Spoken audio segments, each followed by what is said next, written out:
Hello my friends, welcome back to Melanie Smith Stamps. Today we have an LDRS Creative video for you. I am going to be doing a Copic tutorial using hot pinks as our theme. Hot pink has always been a tricky color combo for me. So I thought we would do a floral coloring tutorial where we would jump in and focus on this hot pink coloring. This is a color combo that has always been a pet peeve of mine.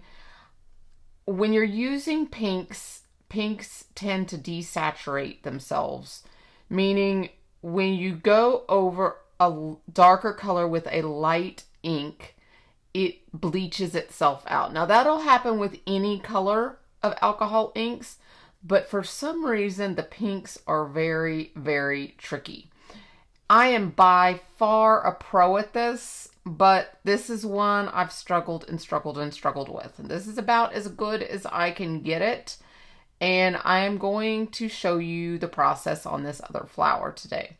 So sit back and hopefully you'll learn a little tip or trick here or there. As best as I can give it to you anyways. Hopefully by the end you'll love the process and you'll enjoy the card. So the first thing we're going to do though, I am going to show you the way I do Copic coloring with your BetterPress. I have a press plate. This is a press and foil by LDRS Creative called Billowing Blooms. Now before I forget, I do want to mention anytime you shop at LDRS Creative, you are welcome to use my coupon code. It's Melanie15, and you can use that anytime you shop, and it's 15% off your order. It can be used multiple times, and like I said, it's on new release items as well as current items in stock. The only thing it is not good on is if they have a current sale, like a 4th of July sale or some exclusive sale they're doing. It is not good off of their sale prices. And then it's also not good off clearance, but it is good off new release and also their current everyday price. Keep that in your back pocket. It might save you some money in the future. And let's get started. I'm going to show you what I do when I want to use alcohol markers with the BetterPress. Now, I've already pressed our image, and what I've done here is I've used Copic paper. Now, I love Copic Express It paper because this requires a lot of layers, layer after layer after layer. I believe I do about 6 layers of ink here, because when you're dealing with the desaturation, you have to go over a second time, at least one extra time. And I'm doing 3 layers here. So that means 6 layers of ink on the paper. If you have paper that soaks the ink up and it just drinks your ink, your BetterPress paper is a good example. If you have a paper that drinks ink, you're going to see this is going to be completely coated back here. This is just going to be soaked up with ink and it's not going to blend. It's going to struggle with the blend.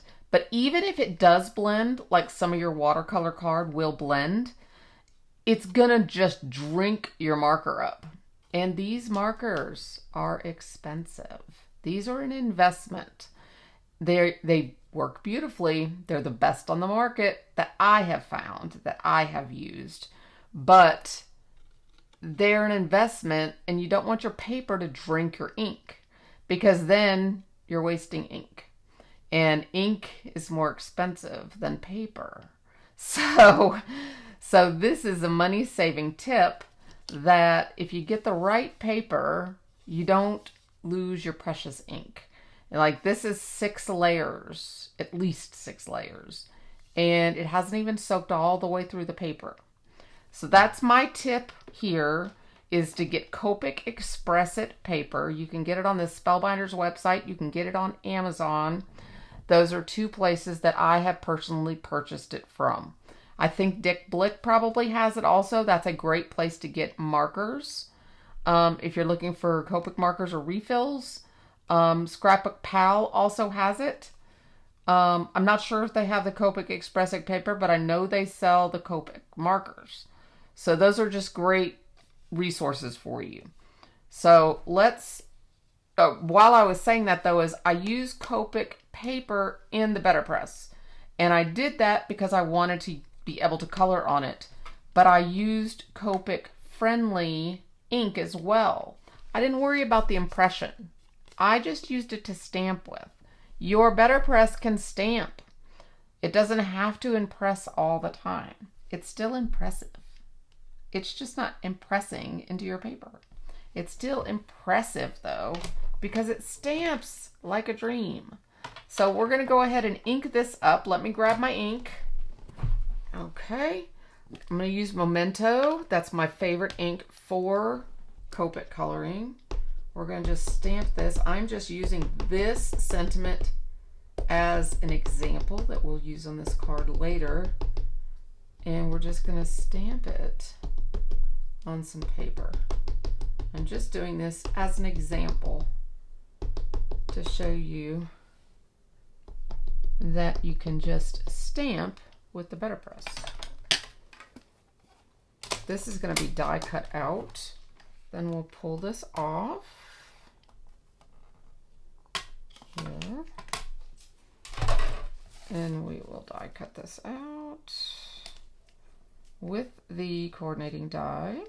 These LDRS dies cut extremely close to your sentiment. It's very different than a lot of your dies normally. So it is, a lot of people tell me they really like it the way it does it. So you just have to be careful lining it up because you have a little less room for error. See how close it is there? So I'm just going to grab my mini for this, my Scout. Make sure my plate's clean.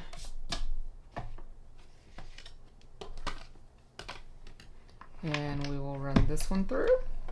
Let's die cut that out real quick. Then we'll have that done. Okay, so we'll take that out and we'll just set that aside. Now, for our card itself, we're using the mixed scallop rectangles, which what I've done here is I've cut this right here hooked together, these two hooked together once out of black, and then I've cut this center one here once out of white. And I've attached the black one to an embossed background. And I used the embossing folder that was just released also from LDRS for the background. And then this one here is going to go in the center right there. But I wanted to just show that to you before we glue that. And then we're going to put this right here. And then we'll decide where to put the sentiment then when we're done. But first let's go ahead and color this. This here is the Billowing Blooms press and foil and die. So let's jump in. We're just going to use 5 markers. We're going to use RV02, 04, and 17. Those are all red violets, RVs. And then G, we're doing G3 and G09. So I wanted to make sure I said that up front because a lot of times people ask and I forget. So wanted to get that up front. So we will start with the pink. I'll do probably 2 of the large petals here so you can see well. And then I'll probably speed through the rest of them. And then we'll do the leaves. That way we're not here all day. So what I'm going to do here is I start from the inside and I'm always brushing with a flick like this. Okay. When you do that, your deepest, darkest, the strongest your marker is here, and when you go like this, your lightest feathering stroke is up here. So you'll always get a lighter color at the end. And your lightest is going to be towards the outside where your highlight is. So you're starting where it's darkest and you're flicking out towards where it's going to be lightest. So then I'm starting with my lightest marker, and I'm not going to go all the way to the edge, okay? This is just mapping in where the darkest part of your petal is going to be right now. So I'm going to go ahead and do that for a few of these. I'll go ahead and do them all. You really shouldn't. You probably shouldn't do them all. But for this first step, I will. Then I'll slow down. The reason for that is because you want to color when the alcohol is wet, and alcohol dries really quickly. So we're going to go ahead. For the base coat, it's okay. But when you're going from RV04 to RV17, back to RV04, back to RV02, when you're going from color to color, you want to make sure the alcohol stays wet and moist, because that's the only way it blends. So now we're going to RV04. I'll try to remember to put these lids up. And then we're going to go right over this, but we're not going to go as far as we just did. We're going to leave some of that light pink on the edge. And I'm just going to do this one petal because of what I just said. We don't want it to completely dry. Okay. So not as far as I did before. And then we're going to go to RV17. And same thing. We're going to go into the deepest. This is the darkest marker. This is your cast shadow. You're going to come in and go not as far as before. Now the cast shadow is always where two things meet. For instance, if you have this petal on top of this petal, you see that cast shadow right there? See the shadow on top of my lower hand? That area where these two meet is always going to be darker than this top finger that isn't as dark. So this petal being over that petal is going to cause this area to be dark. Just like my hand.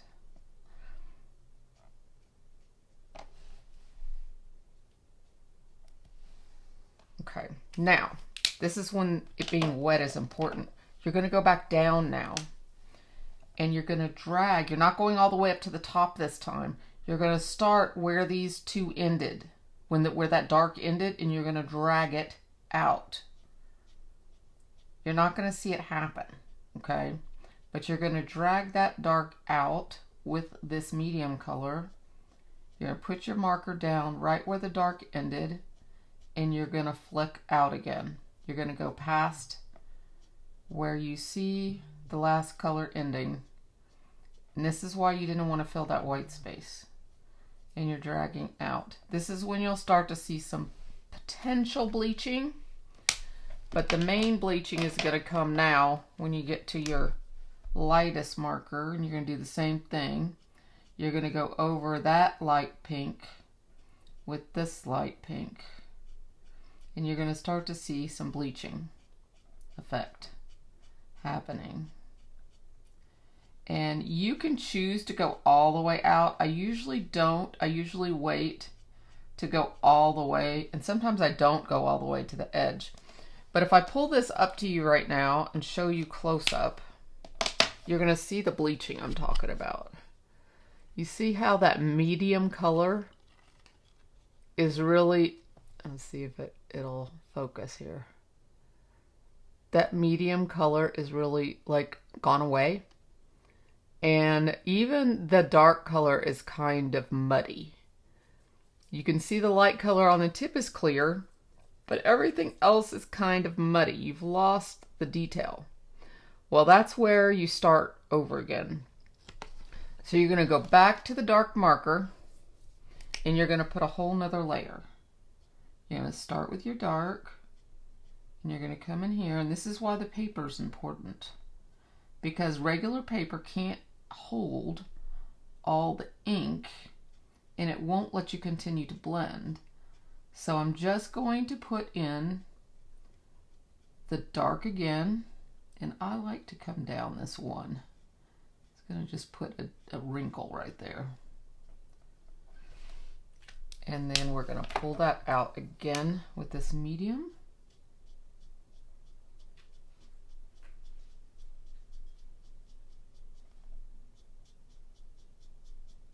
just dragging that tip out farther.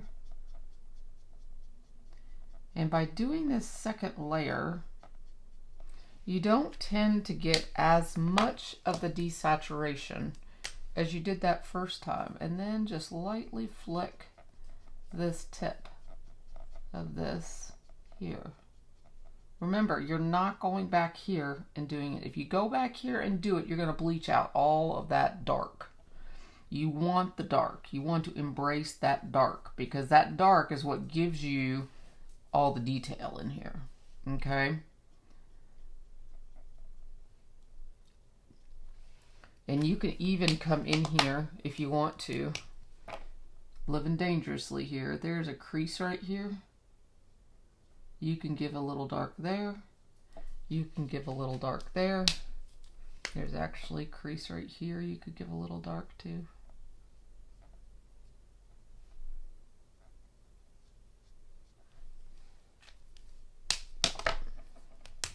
You could come in with a little lighter one there. Kind of blend it out a little bit just to give some extra definition. So this is what layer 2 looks like. It's not as muddy as before. See that? See how that the muddy is not as prevalent. And then if you feel like you've lost any of that dark, you can come in and do one last coat. I don't feel like I have lost it, but if you feel like you've lost any of it, it's okay to come in and just do the dark one more time. Just put your cast shadows in. Like I could come back in here and I could come in and say, okay, well, I feel like I need a little bit more cast shadows in there. They're not as dark as there. That's going to dry up a little bit though. But I could come in here and say, okay, I want to punch this up just a little bit and come in here and add a little more, you know, but this is completely dry and this is going to dry. So you're going from this to this in the matter of what, 6 layers or 7 layers. So let's do it one more time. So we've done the first layer, which is that pale. So we'll just start with the second, which is RV04. And I'm going to do this little baby here at the same time. We're going to go right there. We'll go not as quite far out. And this one I'm going to pull out where that line is. And we'll go ahead and pull one in right there where that little, let's pull where this little indentation is. Let's pull a little crease in there too. We'll just make one. See where that little, let me pull it up so you can see. See where that little, that indentation in the actual petal is? I pulled in this little triangle and we're going to make that an indentation of our own. Make it look like it's folded in. So we're going to create our own. It's kind of like I did right there. The artist had drawn one line, I created the other. That makes sense? So I'm creating, the artist did the outline, but they didn't put a line in like they did there. I went ahead and did it myself. Sometimes you can kind of just add a little extra. So we'll do that one on this one. It's a good teaching moment.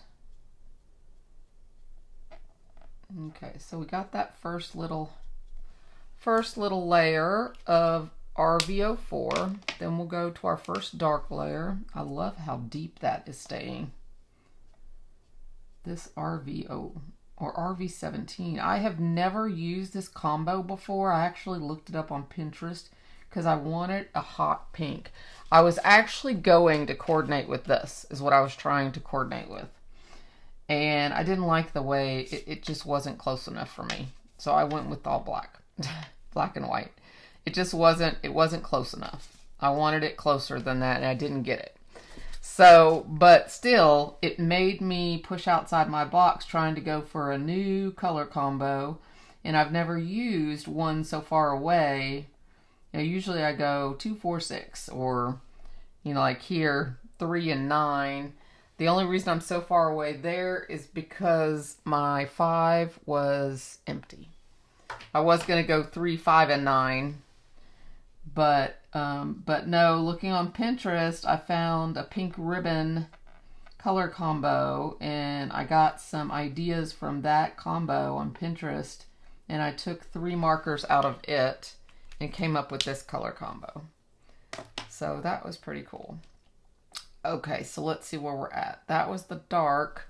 So we're going to step back down to the medium and pull this tip out. Kind of went a little crazy with the dark there because I was talking. You guys get me talking and then I don't pay attention. And here I've gone too far out for our little thing I was going to put there. See, I was going to put our little thing there. Now we can't because I was talking. It's not going to show up. Guys, my great idea didn't work because I was talking. See if I can desaturate this any. Get it to lighten up. Oh, I know. Let's see. Let's see how light we can get it. Let's watch the bleaching happen.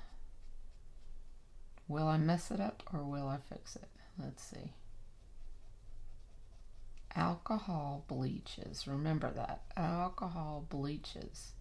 And the lower the number, the more alcohol's in the marker. See that? Look at that. It's like your 0 marker. See that?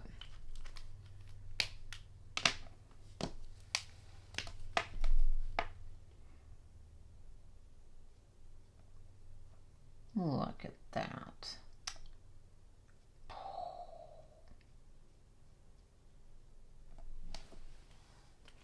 Okay, so I want this to be less here, right? If we want that little curvy to show. I'm messing up my mark. I'm getting pink in there.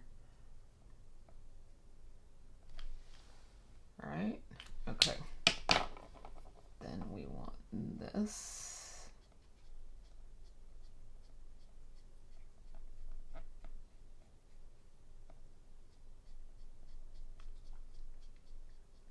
We'll do more medium.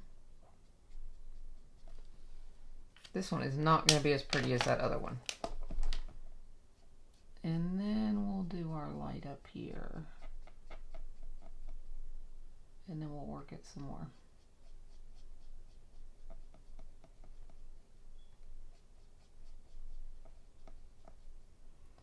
Yeah, I told you pink was hard to work with, didn't I? Okay, now there's the desaturation happening. And that's okay, because we're going to do it again.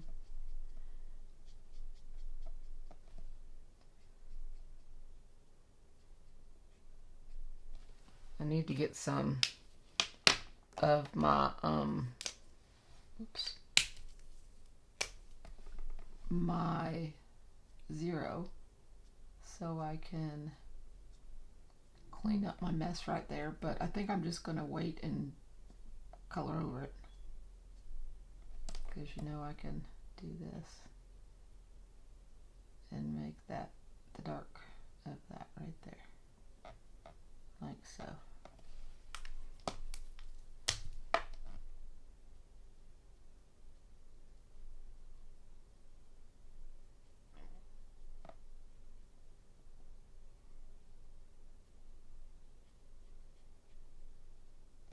It'll be beautiful when I'm done. Beautiful. Y'all are like, what is she doing?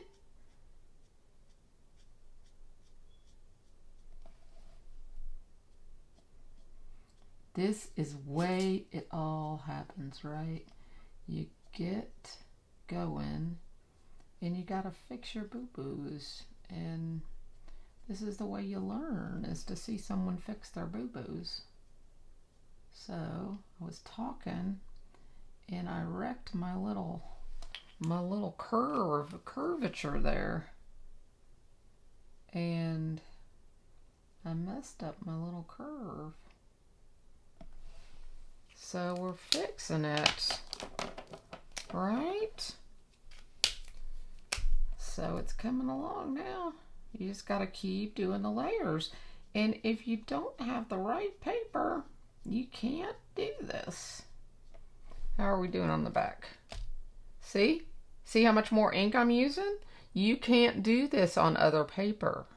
See that? You can't do it on other paper. It won't let you. But you can on Copic Expressive paper. Just like with foiling, just like with ink blending, the paper matters. It matters. Okay, one more light. Oh, not the dark one, Melanie, not the dark one. And I'm gonna leave that little white edge just like on the other side. I really like that. I didn't really do that on the other one though. Okay, how's that look?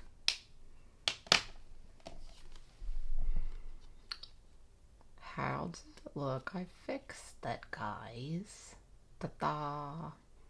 Okay, I'm gonna do a couple leaves now real quick. I'm gonna take the lighter leaf first. We'll do this one right here.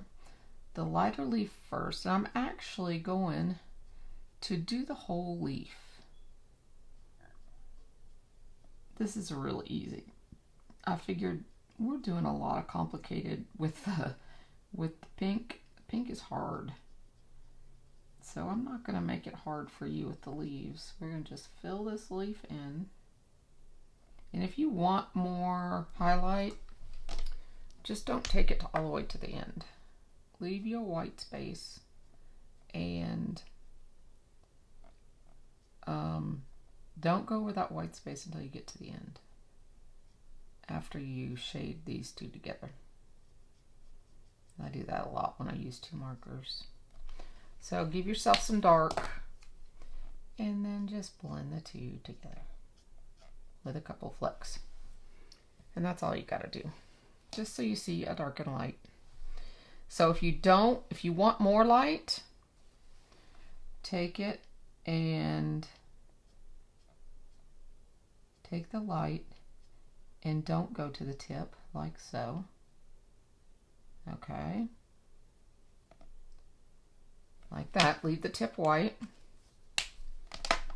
Then come in your dark on like your first third or so. Like so. Okay. When you go on a second layer of the same color, like we're going to do here, we're going to do a second layer of that light on top there. That second layer is going to darken. So this second layer is going to darken. That first layer is going to be this color. So that's going to make that lighter. So when we go over this and mix these two, then go over that, as long as you don't hover on that last end piece, that it'll end up when it dries, that'll be lighter. And you'll have a lighter tip on this than you do over here. So that's all I did for the leaves. If you want this darker here, then go over it one more time with the dark up here. Like that. And if you flick away from yourself, like I showed you at the beginning, you'll get a lighter flick at the tip and it won't look so choppy. And then you'll have a darker inside and you'll have more of a highlight on the end. So it's just all in the layers that you put down. It's all about layers. Just like here, getting rid of the saturation, it all had to do with the second layer. Here, to get dark and light, it all has to do with the layers. So I'm going to go ahead and finish this up and be right back to finish the card. Okay guys, I am back. I've finished coloring. I looked at this here and we could totally go with this here, which was my original intention. Something like this, or we could pull this down here like this and keep that white space. We could also pull this out like this and do it like that and show off the embossing folder a little bit more, kind of like that as well. Make the black a frame. See, this die set here can be used so many different ways because of all of these different shapes and sizes. That would be just using this piece here as a frame and showing off that floral. So I kind of like that. And I can use this for another piece, or, you know, sometime when I'm using a colored card base, I can just put that in there as the writing implement. I like doing that as well. So I think I'm going to stick with this, and we'll pop this up. All right, let's pick our placement here. Something like that. So I'll move it over just a little to make sure my floral is in the card. So when you mail it, you're not losing that. And then I kind of like this down here instead of up here. I don't know. No, I think I'm going to have it up here. Let's look at this. Do we want pink? Do I want pink or do I want black? I'm thinking black.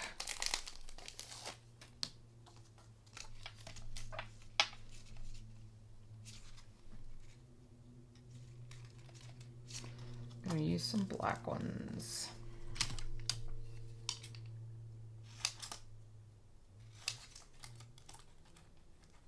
This is just a trick I do. I like to cut them off, and then I can see exactly what they're going to look like, because I can put them like this. I know I want one there. I probably want to tuck one in, like maybe right there. And, well, maybe one right there and one, no.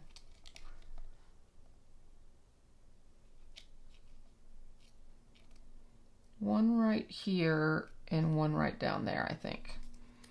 I just like to be able to see them, and when they're on acetate like this, it makes them really nice to be able to see them and move them around.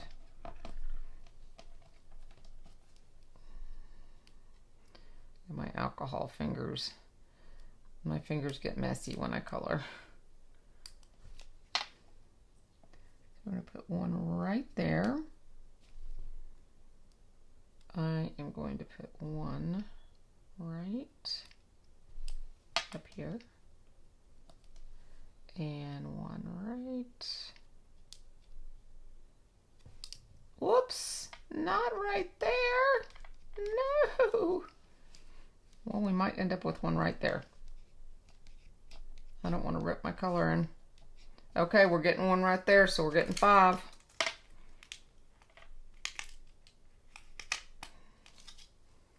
You know, it's funny because I was thinking I wanted one on my flower somewhere, but I wasn't planning on putting it there.